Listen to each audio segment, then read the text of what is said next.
Beverley Callard is a kind of national treasure of soap stars. Drunk, in charge of a leotard. I've never done anything like this before at all. I feel so naughty. She's been this feisty barmaid. Get out! With a life on screen nearly as dramatic as a life off screen. I've got a few good stories to talk about. Beverley Callard's had 4 marriages. Get up them stairs. She's had a mental breakdown, so an extraordinary life of a lot of tragedy, but also great triumph as well. I think so. I've just got to be honest and just tell him the truth. She's a feisty lady.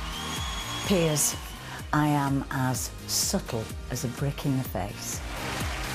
She's come to tell me all the juicy details of her life. Could be quite extraordinary.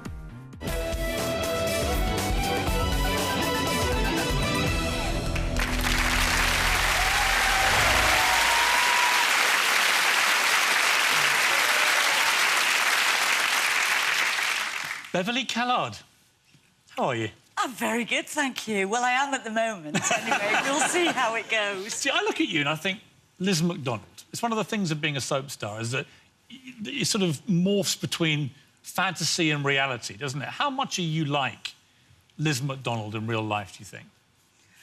I think Liz is a very feisty female, and hopefully I'm feisty too and quite strong. If they ever met, would they get on? Yeah, I think they would. I think I'd tell her to wear longer skirts. But no, I think they get on very well.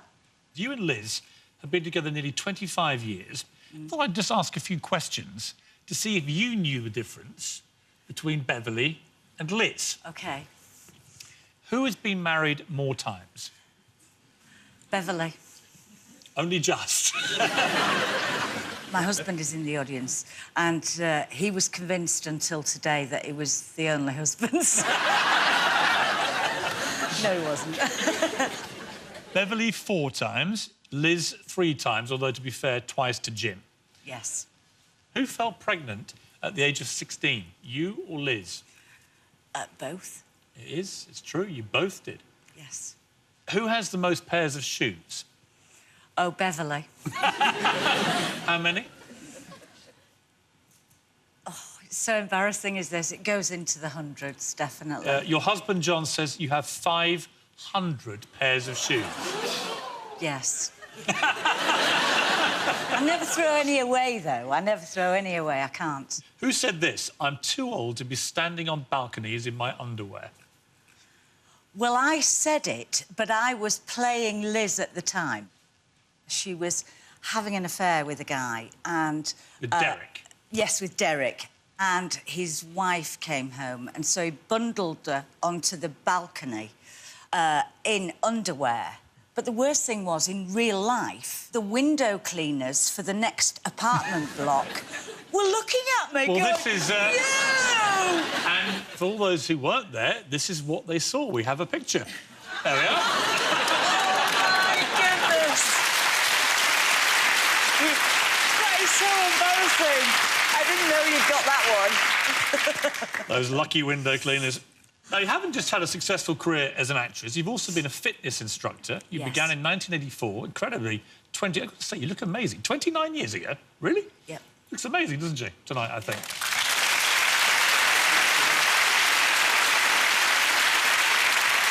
Now, I remember these fitness, but they were huge. You were like the British Jane Fonda, weren't you? They sold absolutely huge numbers of copies. Do you remember how many you sold in your first week? Your first video? No, I don't. 100,000 copies. You beat Cher and Elle Macpherson. Yes! How fantastic. But you see, the thing is, with that, lots of people do fitness DVDs and they're taught a routine by a choreographer. I actually did it all and I used real people and show what they can achieve. And that's why I think it was so successful. You said in one of the videos, give me your body and I'll transform it. You don't believe me, but it's true. It is true. Does that work with anybody? Yeah. My body? Yes, it does. Really? Piers, I could give you a workout you'd never forget. I bet you could. I hear you got this masterful facial workout. Yes. Oh, gosh, this is terrible. Say if you want to work... It's not that terrible, it's the my neck, face. the neck and the jaw, you would really push your lower jaw forward. Yeah, I know what. And hold it and release. I feel like Arthur Mallard. I know. But it does work. And then what? It begins to work the... You see, you're doing a Deirdre Barlow impersonation. But you know what I mean, don't you? Now, you don't always lead a particularly healthy lifestyle, do you? No. Can you remember what fell out of your hair when you were teaching an exercise class in Spain after a big night out? I'd been drinking... I don't know if I'm allowed to say it. I'd been drinking vodka Red Bull the night before and I'd had a lot. And then I went home in the morning, threw a tracksuit on, went to teach my fitness class and went, "Come on, girls, let's warm up." And a piece of kebab fell out. Beverley, you found success behind the bar of the Rover's return, but off-screen, life hasn't always treated you quite so well. Buenos dias, mon amigos. For nearly 25 years, Beverley Callard's been sending pulses racing Get up them stairs. and fur flying You talking to me? as one of Britain's favourite soap stars. Oh, you screaming little cow! Beverley has that rare ability to come right through the camera. She's just so incredibly watchable. Bev has a natural, down-to-earth quality. Drunk, in charge of a leotard. She's alluring, Bev. Passion. Something intense. Beverley sealed her place in soap history with her role as Coronation Street's brassy landlady, Liz McDonald. I know what you think when you look at me. There's a woman who likes her fags as short skirts of men, in that order. She's a consummately brilliant actress. And her characterisation of Liz has turned Liz into a big icon. I think so.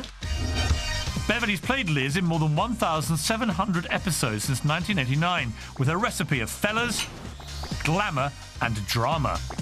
She's naughty. She's feisty. She's over the top, she's tarty. The way I dress. Am I giving out a signal? She's got legs that go up to her armpits. Short skirts. Tight tops. She's got a cleavage which goes down to her knees. I like to think I'm teetering on the glamour side. The big slaps. You! The snogs. I feel so naughty. And Beverley's own life's been more eventful and turbulent than her character Liz's. She's been married 4 times and come through cancer, bankruptcy and a pregnancy which nearly killed her. She's had a lot of ups and downs, and she's had some pretty bad downs. But 4 years ago, Beverley faced the greatest challenge of her life. On screen, Liz was putting a smile on punters' faces as barmaid of the Rover's return. 2 pints and half a lager. And off-screen, Beverley was a real-life landlady too. Away from the street, she also owned and ran 2 pubs with her partner, John. And everything was going fantastically until, through various sort of things, the pubs began to fail. In 2008, John and Beverley's pub business went bust, leaving them nearly £150,000 in debt. We'd lost the pub, we'd lost our home, we'd lost everything. I mean, it absolutely devastated us. I think the main toll it took on Beverley was just constant stress. I've had it up to here. Relentless, every day. Beverley had suffered in the past from depression, and now her friends and family began to fear for her well-being. One day she came to me and she was crying. She just said, I can't cope. Bev fell apart. In February 2009, Beverley suffered a serious panic attack while driving to the Coronation Street studios. She had to pull over on the M6. She had pains in her arms. She was being sick. She'd basically experienced a breakdown. She couldn't go on. She was sobbing and very, very distraught. Beverley was diagnosed with clinical depression and within a few hours was admitted to a psychiatric hospital. But despite treatment, her condition became even more severe. Her whole body had shut down and she had just given up. The depression had really it had all but destroyed her. And within days, it even seemed Beverley's life was at risk. My mum was suicidally low, and she wanted to die most of the time. She had nothing to live for in her mind, and she just thought that was the way out. Wow. How close do you think you came to taking your own life in that period? Well, I tried maybe half a dozen times, but it wasn't a cry for help at all. I'd known for quite a while that I wasn't myself, but I didn't really know what to do about it. And I was going to work and I was still filming, and I didn't really talk to anyone about it. And on that day, they took me into the Priory in the early hours of the next morning. And John said, and my doctor said, I looked like a 100-year-old woman. And they tried different medications, but none of them seemed to work. And can you remember all this? No. In the end, the treatment they gave me was ECT, electroconvulsive therapy. And every Tuesday and Friday morning, they came to take you in your pyjamas, put you in a taxi, take you to another hospital, take you into the ECT unit and strap you up with these electrodes. And they give you an anaesthetic and then they electrocute your brain.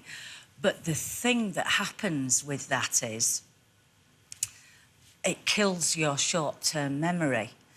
And which for an actress learning lines is absolutely a nightmare. You said you tried to kill yourself 6 times. How were you doing this? What were you doing? Apparently I took the light bulbs from the light fittings and tried to slash my wrists with them. I stored up tablets.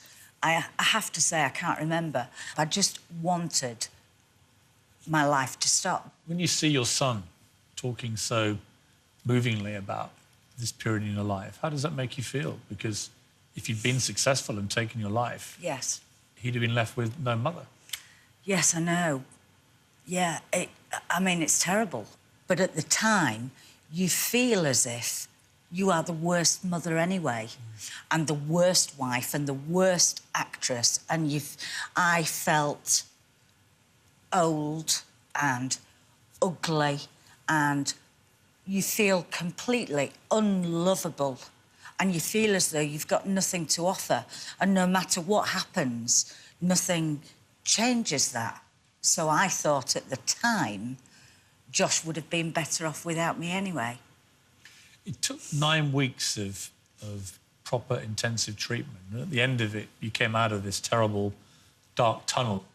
Well, I was taken into the hospital on the 14th of February, but I went back to work on the 15th of June. And I actually now don't know how I actually learned my lines. There's one of the biggest soap stars in the country going through this horrendous time. And yet there you are back in the show, just performing as normal. I mean, an extraordinary double life going on. And it was really a double life at that point, because people stand on the gate waiting to meet people who were in Coronation Street, and I couldn't sign my autograph because I couldn't remember how to spell my name. But are you serious? I truly could not write my name for the first 6 months. Do you still need medication, though? Yeah, I'm still on medication. I'm really well, but I think I'll have to be on it for at least another couple of years, as long as it keeps that me going from going into that black hole. Do you feel lucky to be alive?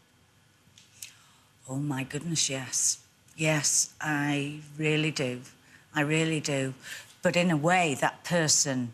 I'm not bipolar and I'm not schizophrenic, but that person wasn't me. Is it true you once shared a bed in real life with your on-screen husband, Charlie Lawson?